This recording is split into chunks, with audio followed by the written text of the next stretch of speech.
जीवन से जुड़े हुए प्रश्नों के उत्तर दिए हुए। माने रिसर्च है उन विद्वानों का, ऋषियों का, मनुष्यों का। छोटा सा ग्रंथ है वो, तो मोटा सा नहीं है, 10 रुपए का है। प्रश्नोत्तर मणिमाला, हमारे मन के जितने प्रश्न हैं उसमें उत्तर स्वरूप दिए हुए। स्वामी जी ने जवाब दिया कि देखिए, मानव के जीवन में सुख और दुख दोनों बराबर होते हैं। ऐसा नहीं है कि सुख ज्यादा और दुख कम होते हैं, और दुख ज्यादा और सुख कम होते हैं, दोनों बराबर है। इसीलिए जीवन है, जैसे दिन और रात 12-12 घंटे के होते हैं, परंतु रोज 12-12 घंटे के नहीं होते, घटते बढ़ते रहते हैं। 365 दिन में कोई एक दिन ऐसा होता है जिस दिन दोनों बराबर हो, बाकी वो ऊपर नीचे होते हैं। ठीक उसी प्रकार से हमारे जीवन में सुख दुख तो बराबर है, परंतु उनकी आभास करने की जो हमारे अंदर क्षमता है वो हमारे कर्मों के अनुसार होती है। जैसे जिस व्यक्ति के जीवन में सुख पहले आ जाता है तो सुख के सत्ता में वो ऐसे डूब जाता है कि उसे कभी एहसास ही नहीं होता कि मेरे जीवन में दुख भी आएगा। और जब सुख खत्म हुआ, दुख प्रारंभ हुआ, तो उसको लगता है कि हे भगवान, तुमने मेरे जिंदगी में दुख ही दिखा है क्या?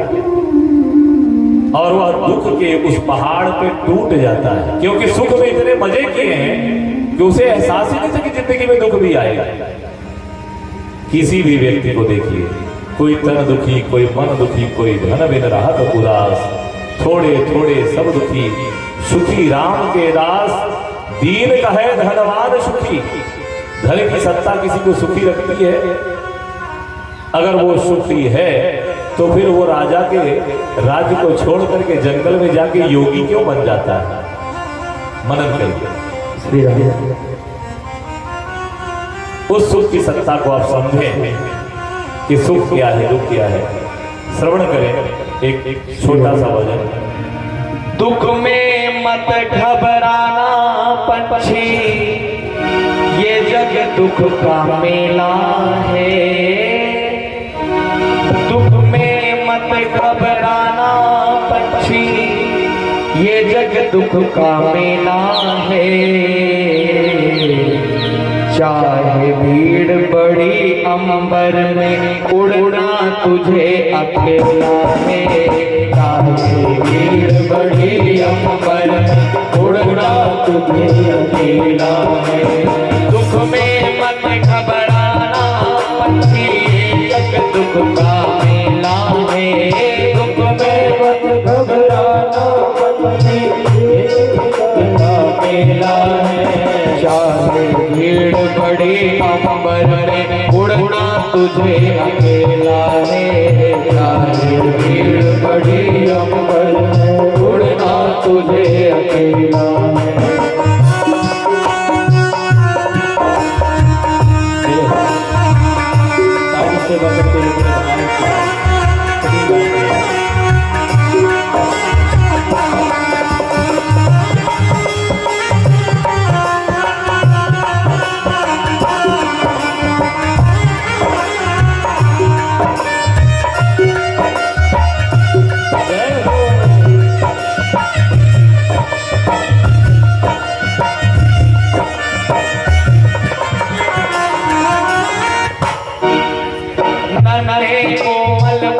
बोले जगदम्बा मात की।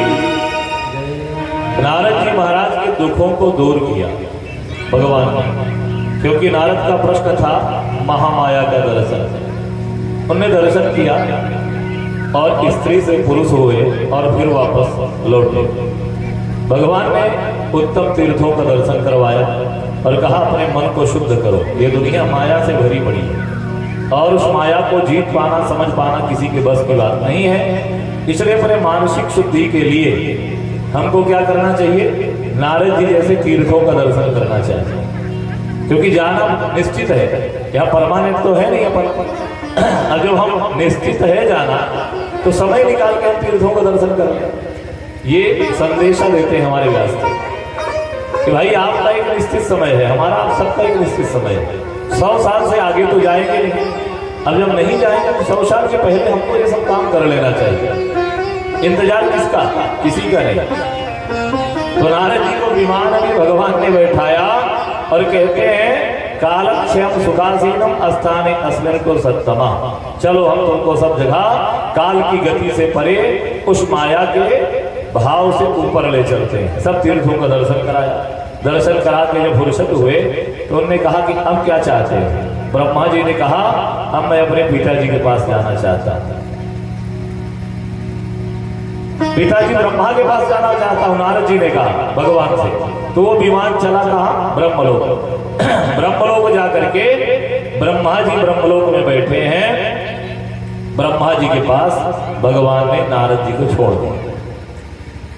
नारद जी को देखा ब्रह्मा ने। ब्रह्मा नारद जी थोड़ा उदास है। तो ब्रह्मा ने पूछा नारद तुम क्या सोच रहे हो, तुम्हारे मन में क्या है। तो भगवान से नारद जी अपने पिता से पूछते हैं। पिता कैसे? भगवान ब्रह्मा इस सृष्टि के रचयिता है।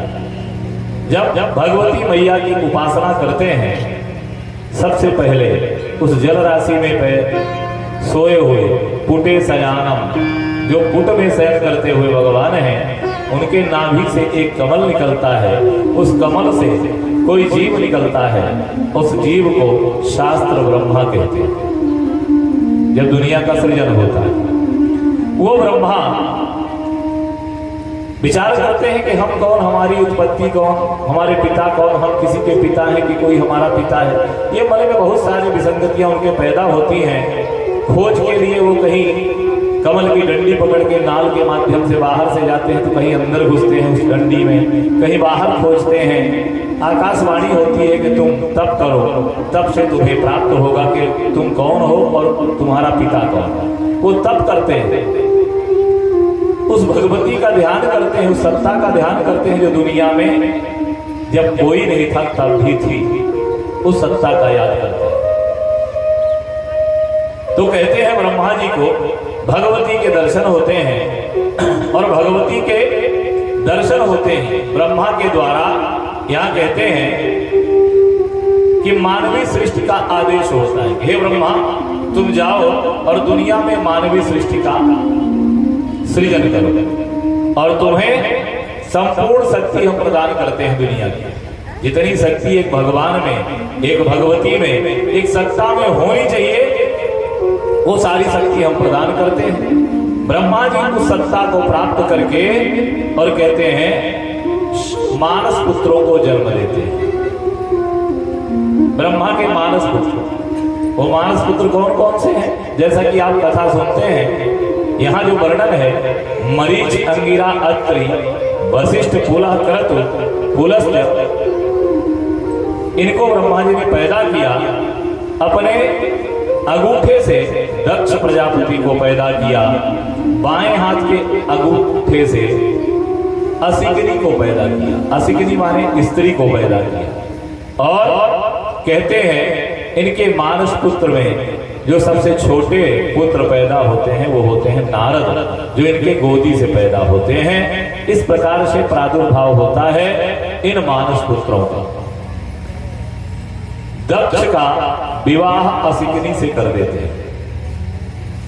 ये बात नारद जी महाराज को ब्रह्मा ने बताई कि हे ब्रह्मा, हे नारद, तुम्हारे मन में जो शंकाएं हैं ना, परेशानी है, उदासीनता का भाव है, उसको श्रवण करो कि दुनिया में ये भगवती की लीला कैसे चले।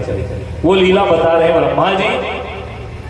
कई बार जब हम आप परेशान हो जाते हैं तो हमारे आपके बड़े कोई पुरानी कहानी सुना करके हमारी परेशानियों को दूर करने की चेष्टा करते हैं।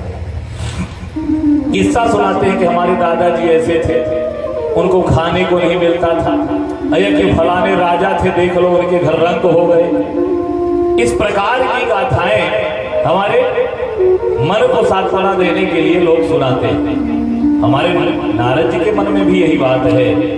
तो ब्रह्मा जी को लगा कि अब नारद को हम कुछ सुनाएं जिससे नारद की बुद्धि ठीक हो जाए और जिस वह स्वभाव में डूबे हुए हैं उस स्वभाव से वो ऊपर हो जाए।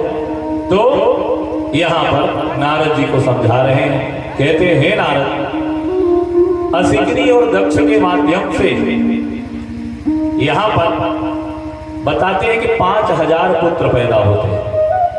लेकिन भागवत जी में आता है कि असिकनी और दक्ष के योग के द्वारा 10,000 पुत्रों का जन्म होता है। 10,000 पुत्रों को जन्म दिया दक्ष और असिकनी ने।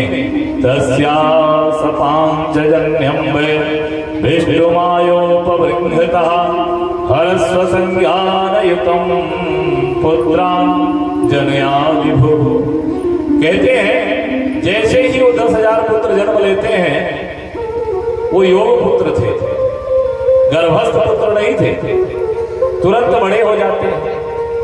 जब बड़े हो जाते हैं तो नारद जी अपने भतीजों से मिलने जाते हैं, और जब मिलने गए तो नारद जी का धर्म क्या है? संत का स्वभाव होता है कि सारी दुनिया संत हो जाए। चोर लवार संत मुनि ज्ञानी जसयापन तसयानम जानी। जो चोर होगा सारी दुनिया को चोर समझेगा, जो झूठा होगा सारी दुनिया को झूठा समझेगा, जो संत होगा सारी दुनिया को संत समझेगा। तो नारद जी को इस दुनिया में कोई दुष्ट नहीं दिखते हैं, सब संत दिखते हैं। जब अपने भतीजों से मिलने गए तो भतीजों से पूछा कि तुम लोगों ने दुनिया में जन्म ले लिया, अब क्या करोगे?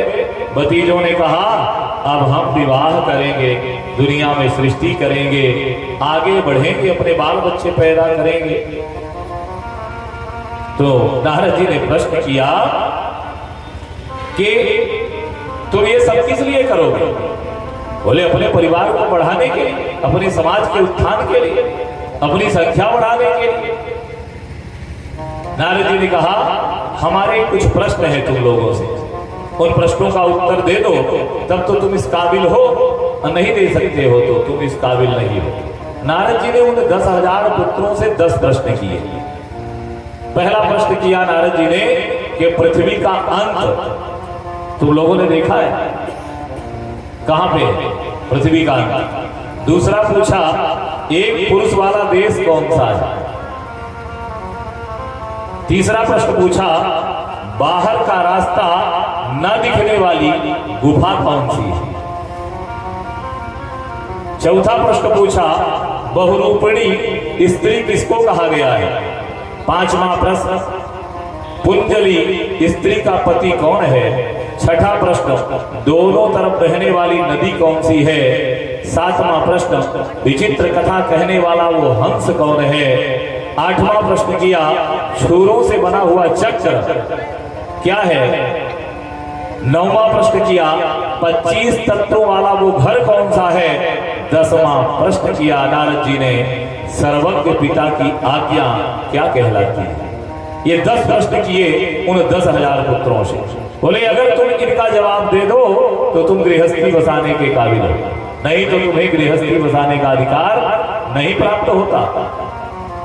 अब वो हर्ष नाम के जो ये 10,000 पुत्र हैं, ये बेचारे बड़े धर्म संकट में पड़ गए।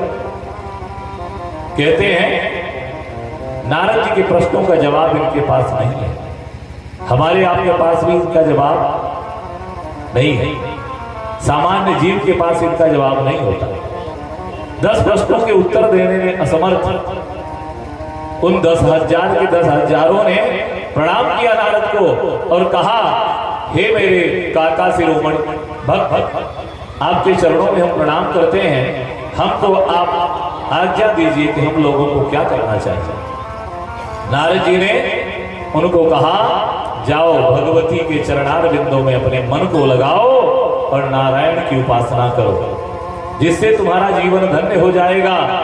इतने सारे तुम 10,000 और अगर 2-2, 4-4 भी संतान पैदा किए तो पृथ्वी का अंत हो ही जाएगा, इसलिए तुम्हें भक्त हो जाना उचित है।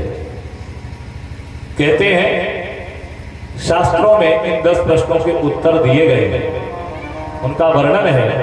पहले प्रश्न है पृथ्वी रूपी शरीर का क्षेत्र, माने यह जो शरीर है अनादि है, वह है पृथ्वी रूपी क्षेत्र, यानी हमारा जो शरीर है यह पृथ्वी है। पृथ्वी के तत्व से हमारा शरीर बनता है। हम आप जब मर जाते हैं तो लोग कहते हैं कहाँ जा रहे हो? बोले मिट्टी में, फलाने की मिट्टी है।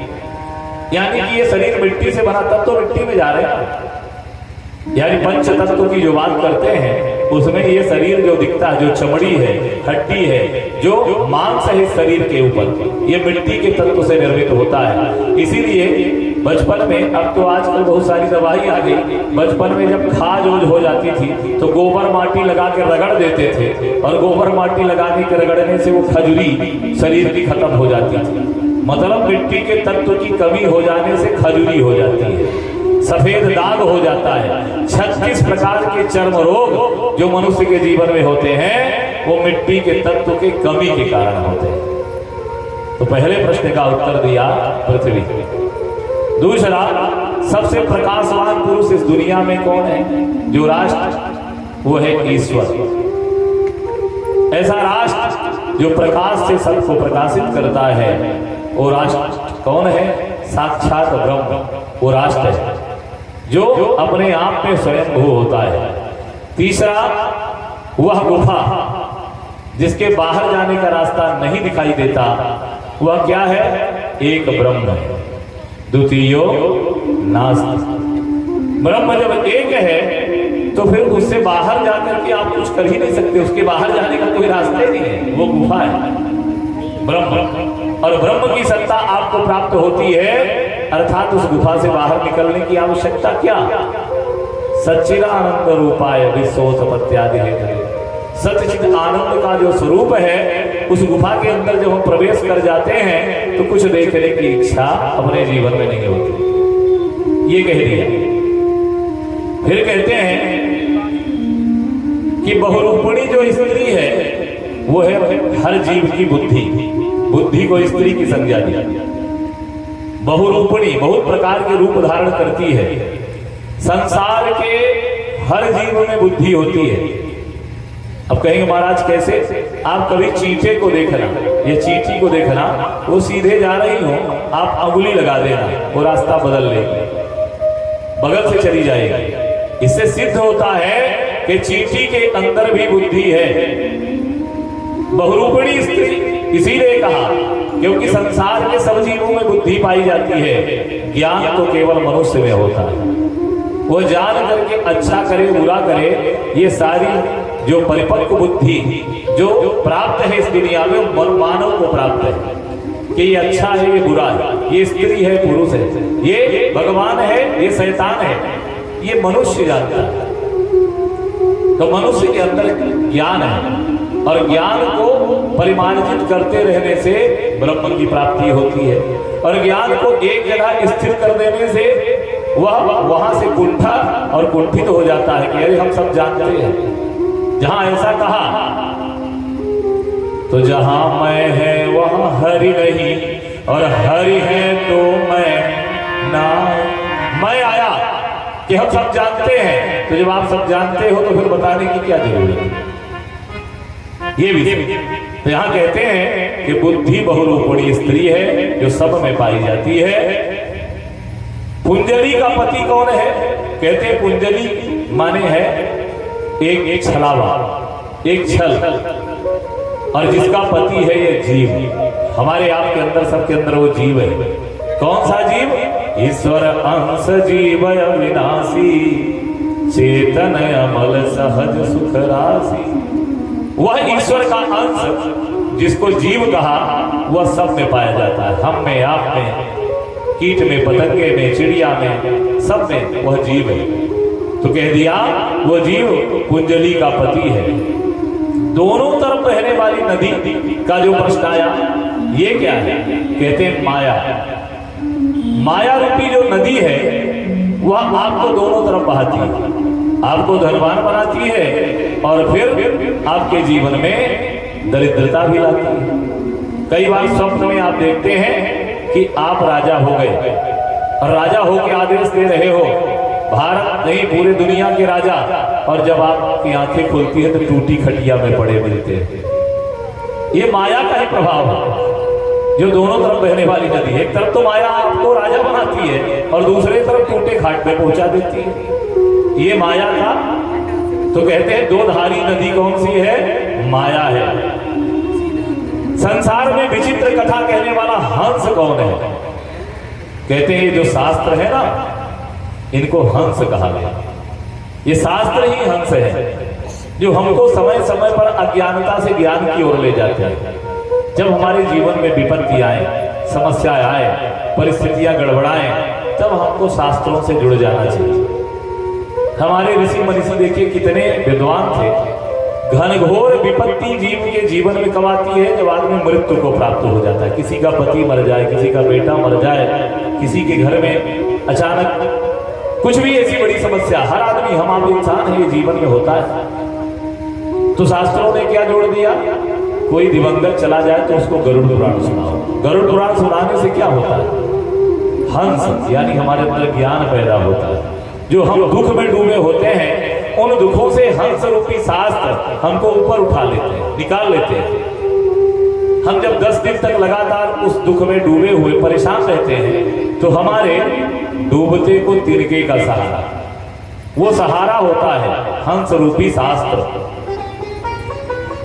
माने जिंदा तो हम सुनते ही हैं, पर मृतक भाव में भी हमको शास्त्रों ने जोड़ दिया, जो हंस हमको ज्ञान देता है। ये कह दिया, अर्थात हंस कौन है? ये शास्त्र है। तीक्ष्ण धार वाला वो चक्र का प्रश्न आया कि तीक्ष्ण धार वाला वो चक्र कौन है? वो है काल, जो कभी किसी को क्षमा नहीं करता।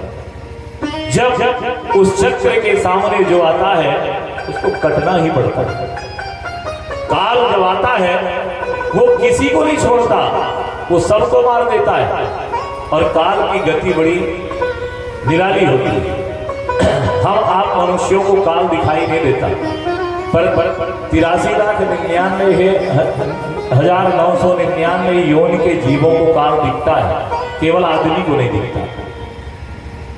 कहते हैं, एक दंत कथा आती है, एक कौवा की हंस से मित्रता थी। अब कौवा हंस दोनों मिलजुल करके रहते थे बड़ी मजेदारी से। एक दिन हंस आया और उसने पूछा, देखा कि हमारा मित्र दुखी है, रो रहा है। कौवा रो रहा था। तो हंस ने पूछा, भाई तू रोता क्यों है? क्या हो गया? किसने तेरे को कष्ट पहुंचाया? हंस ने कहा, भैया क्या बताऊं, ये यमराज जी रोज मेरे सामने से निकलते हैं और वो हंसते हैं।